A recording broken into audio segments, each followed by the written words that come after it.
Leanne, what's your perspective on what Hannah said?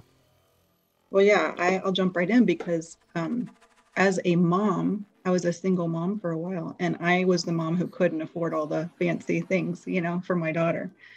And it was all I could muster to get her the long-awaited American Girl doll, which in itself was ridiculously expensive. So she got her doll, and we couldn't afford all the other things. But here's the great thing. I noticed and observed exactly what you just said.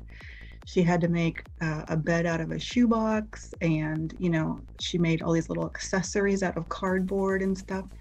And I just remember thinking, I'm so glad I couldn't afford all the things, because it's a racket. It really gets to be excessive.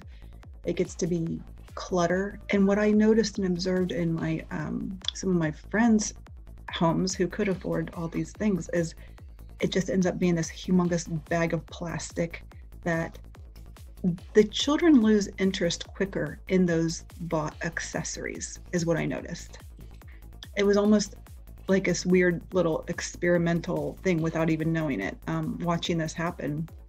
When a child actually, like you did, Hannah, takes the time and effort to put all of that work into it, the thoughtfulness, you're exercising problem-solving skills, you're being very creative, you get to design it any way you want, there's excitement around that. So your mind is doing what a child's brain should do, rather than just almost all these accessories you can buy. It's almost regurgitating. So Lynette was nodding so vigorously that I just felt that you should have a word. I'll shut up now.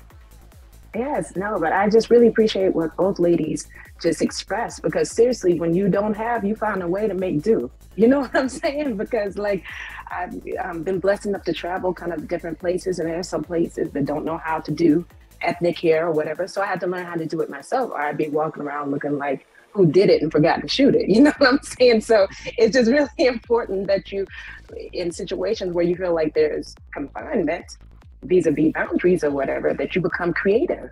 Then you begin to use your tools at your capacity. I use YouTube University for different things. That's what I call it, because there's so many things you can learn from. Exactly. So yes. So it's all about becoming resourceful, because if you're giving everything, where does the need for creativity arise? How does it arise? Maybe that would be the next segue, but that's my feelings on it. That is amazing. Inga, you can unmute yourself because I'm coming to you next. But I remember what I was going to say, Hannah, is that the genius of that invention.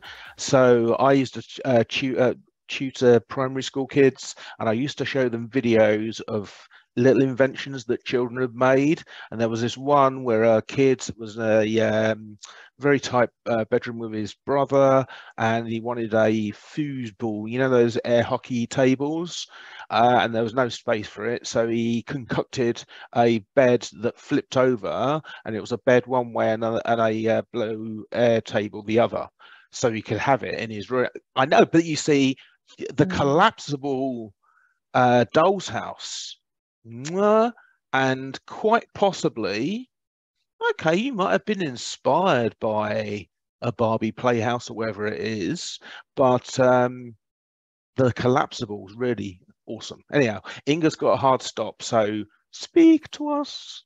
I was just gonna say that, I remember being in grade school, probably, I would say like grade 4, 5, and being given a sheet of paper by my art teacher, and she said, draw anything. And I was like, what? Anything? So to me, that means I can just, whatever I concoct, right? Like in my mind. But that can be paralyzing for some, because that's true. There are no, there's no boundaries. There's no stipulation as to what you need to do.